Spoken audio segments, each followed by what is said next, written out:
Hello everybody, welcome back to the KotLC fanbase. My name is Austin and today I'm going to be bringing you guys another KotLC video. And today is going to be an interesting video because I'm going to go over the pros and the cons of the Keeper Lost City series. So I'll be doing 3 pros and 3 cons, and I want to jump straight into the video, but before I have to say a couple of things. Make sure to drop a like down below if you like KotLC. Comment down below what is your pros and cons of KotLC. Subscribe to our channel if you are new to the KotLC fanbase. We post 3 KotLC videos per week, and it would mean a lot if you could just help us out and click the subscribe button. Check out our new KotLC merch at bit.ly/KotLC fanbase merch or the first link in the description. Also check out our channel memberships. We have a lot of exclusive things coming to our members. For example, when this video is uploaded, we will have a video call with our members tomorrow. So if you want to interact with us more, make sure to check out channel memberships where you can get a bunch of perks for just a small monthly fee. Share this video with all your friends that have read KotLC. Alright, let's jump straight into the pros. Alright, so the first pro on my list, and this is very hard to beat in other book series, is the characters. The characters were so good in the series that I can't find anything bad about them. Each one is very unique and very essential to the book series. I couldn't imagine any of the characters like Tam, Lynn, Keefe, and then Fitz, Sophie, and Dex. I couldn't imagine the book series without each of them. And they're all very different. Each of them can use their specific talents and abilities in battles, and that's where it actually gets really unique, where each of the characters have a specific task because of their abilities.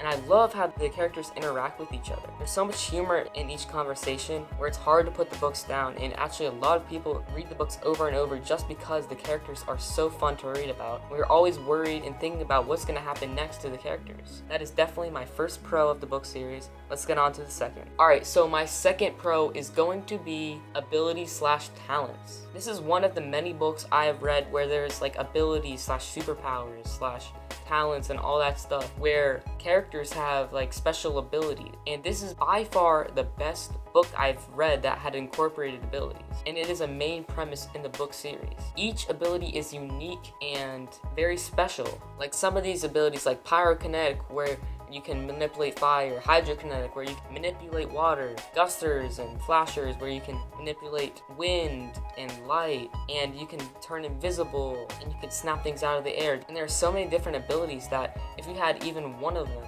you'd be really lucky to have. I also liked the talents in this book, where these aren't just abilities where it's just specific to one person and it's very rare to have. Talents are something that you can sharpen and keep practicing until you are the master of that. For example, you can have levitating, where you can practice floating in the air and levitating other objects as well. And there have been a lot of funny scenes that incorporated levitation. Also temperature regulation, where if they're in a cold climate, they can actually warm themselves up so they don't freeze, or if vice versa, if they're in a warm climate, they can make themselves colder so they can actually survive. They can also stay underwater for really long amounts of time and holding their breath, and there's so many cool things where they can actually increase their survival. It is really hard to not like ability/talents in this book because they are heavily incorporated in each book, and that opens up to a lot of good action scenes where everyone's using their abilities at each other, and I can't really think of KotLC without abilities. It wouldn't be the same best-selling novel without abilities.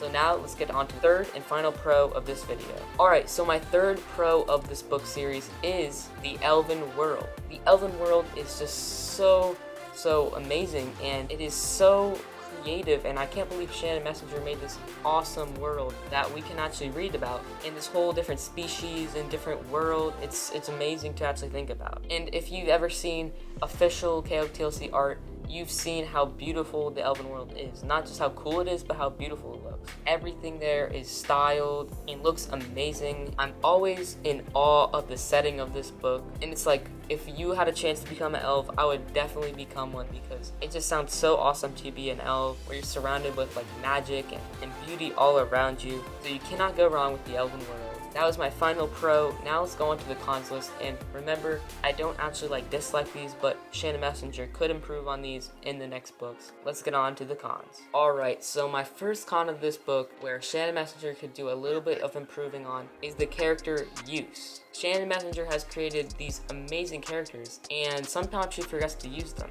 And that's the price to pay when you actually make like 12 characters where Shannon has to incorporate those in the book. When Shannon Messenger made these 12 incredible characters, then we started to actually stop seeing a couple of them. For example, we stopped seeing Dex. As the books have been going on, we haven't seen Dex a lot, and I can't believe he's not in the books when he's actually the main character's best friend. If Shannon could start using all the characters more, then that would be amazing.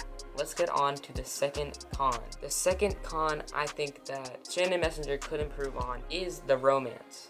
And by improving on romance, I mean to actually minimalize it. I don't really want as much romance as there is now because it is taking toll on the story. Taking in the last book, for example, Legacy was a lot about, Sophie finding her biological parents to actually have a relationship, but this is not really what the book series is about. It's about the Black Swan versus the Never Seen, good versus evil. It's not about whoever Sophie ends up with in a relationship. It should be mostly on the action and the story and the fight between Black Swan versus Never Seen. So if Shannon could maybe make romance a smaller detail in the book, that is my second con. Let's get into my last con of the book series. Alright, so the last con of this book series is that the books are really getting longer, and trust me, I do like that the books are getting longer, but with longer books, there is more filler scenes and more filler information in there. There was a lot of filler in Legacy and Flashback where they were just sitting in a hospital bed for about like one half of the time. And that's one of the main concerns about this series, is that Shannon Messenger is just going to put a lot of filler into the books so that her book series can last longer. Because then, yes, the book series will go longer than book 9,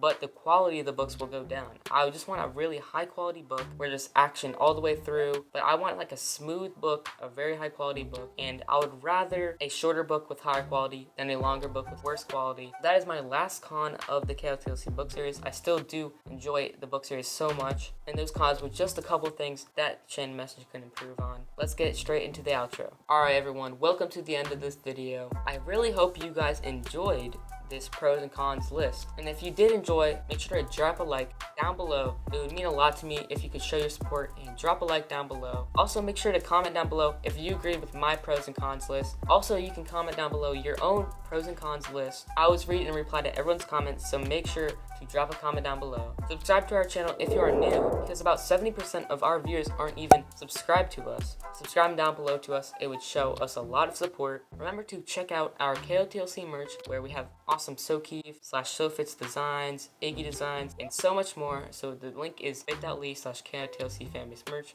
or the first link in the description. Also remember to check out channel memberships, where you can interact with us more for a small monthly fee. This was Austin from the KotLC Fanbase, and I hope you guys all have a great rest of your day. See you in the next one. Peace.